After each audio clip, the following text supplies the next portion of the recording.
And a pleasure to be in this spatial committee room. And honestly, I'm Andrew Freedman. I was the Governor's Director of Marijuana Coordination, which was essentially the point person in charge of implementing legalized both adult use and medical marijuana for the state of Colorado. And that was a unique position in that I was never asked to weigh in on whether or not legalization was a good idea or a bad idea, but simply how to legalize after it was a fact. And I think that this conversation is so often conflated between data about whether or not it's a good idea and data about how best to tax and regulate marijuana or cannabis, that it becomes hard to do that second part without being caught up in the should you legalize debate. And so please take my comments today to be mostly about how should you look at data in a world of legalization rather than is legalization a good idea. I've recently started a firm, Freedman and Koski, where we help other governments consult. We consult with other governments on the best ways to implement legalization. We do not take marijuana money, so I've continued to gather that information from state to state. I'll tell you, just from the Colorado point of view, some very high-level data points to look at where we've seen some concerns and kind of lessons learned going forward. The first is always a discussion about youth use, and I think this is one of those places where data gets conflated a lot. I will say of the surveys available to us, there has not been a youth use survey that has shown a statistically significant increase in youth use. There has been one survey data point that has shown a statistically significant decrease in youth use. But I would say that that is just one data point, and we're still very early on in this entire experiment, and I would say that it is far too early to be drawing conclusions either way about that data. I would say overall there is some good news that it appears that money that we put into prevention services, our pre and post data, does work there, and so we are happy about those resources going into youth prevention.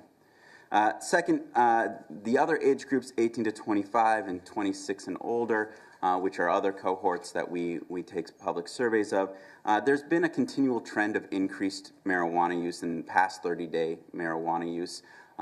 It has not been statistically significant year over year, but the trend over the last decade has shown that more people, particularly in Colorado, like to use marijuana, and specifically for 18 and older, that trend continues to go up. I will say the biggest problem with that data is that it's 30-day use data, and that doesn't tell us very much from a public health standpoint in Colorado. I will say we do not have good data sets for problematic use or heavy substance abuse, which is probably the most important data set to have, and yet we're without it in Colorado.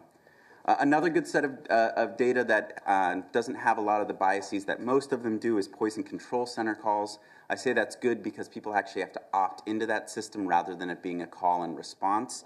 And that did show a problem with overconsumption and accidental ingestion over time. Most of that being with naive users who either didn't know the products contained marijuana or didn't know how a new type of product such as edibles or hash oil would impact their system, and they ended up having what is essentially a psychotic break. The good news is it goes away pretty quickly. The bad news is you can be a danger to yourself and those around you. Just to not overstate how big of a problem this was, in the single highest year of Poison Control Center calls, there was 230 calls for marijuana versus 6,700 for alcohol. Driving while high is another point where I will say we have seen some concerning data. In particular, if I were you, I would only be looking at the fatal accident reporting system and not actually driving while high data. And that is showing that an increasing number of people are testing positive for THC when involved in a fatal accident. And that's coupled with what is honestly a perception problem that's showing up in our surveys where people don't think that they are a problem while driving while high. And so I do think it points to a need for a public education campaign that accurately conveys that information to people. I will say before we make too big of a, to put it into some perspective, Colorado both is at historical lows for accidents on traffic accidents, and we are still within the relative number of accidents of our neighbors, some of whom have legalized marijuana and some of whom have not. And so this is not causing a top-line change in our statistics, but it is nonetheless a concerning trend to be looking after. To speak quickly of the black market, at least as we saw it in Colorado, internal sales of marijuana inside of Colorado quickly switched over to the regulated system. I think there's a lot of debate about barriers of entry and taxation allowing the black market to stick around. I would say from a purely economics point of view, I would be surprised if there really, obviously there can be too high of a tax number, but that overall the dynamics of economies of scale take over pretty quickly here, and the price of marijuana drops precipitously, and I think you can expect pretty quickly for the black market, at least for internal sales, meaning inside of Canada, sales of marijuana will go to the regulated system quickly. I will say then that the problem we saw in Colorado was more with our home grow market, which I know is a source of debate here, but I do warn you that before you draw too many conclusions from Colorado, we allowed for 99 plants to be grown at home from our medical side, and then we also allowed for our medical side and recreational side to be drawn together, so you could pretty easily grow 300 to 400 plants at home in Colorado, which did end up to be a major source of cartel action and criminal diversion. I don't think it's a great lesson. I don't think there's too much of that that's applicable to your current law, but it is a point of violent crime from Colorado where these large home grows.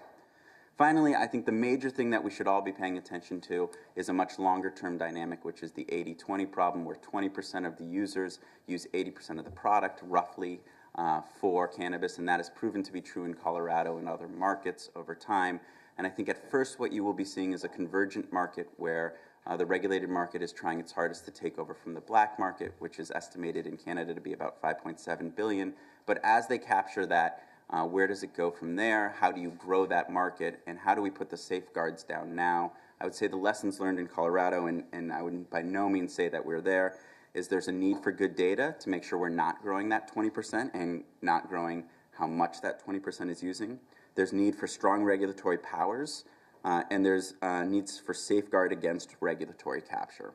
And I'll say I don't expect and I don't think there is a system that will achieve all of that the first time. This is a reiterative process, and we're seeing that in Colorado. We're seeing that across the United States, that you have to turn on the system and be able to evaluate it perpetually over time. And with that, I thank you for your time, and I look forward to your questions. Thank you very much, Mr. Freedman.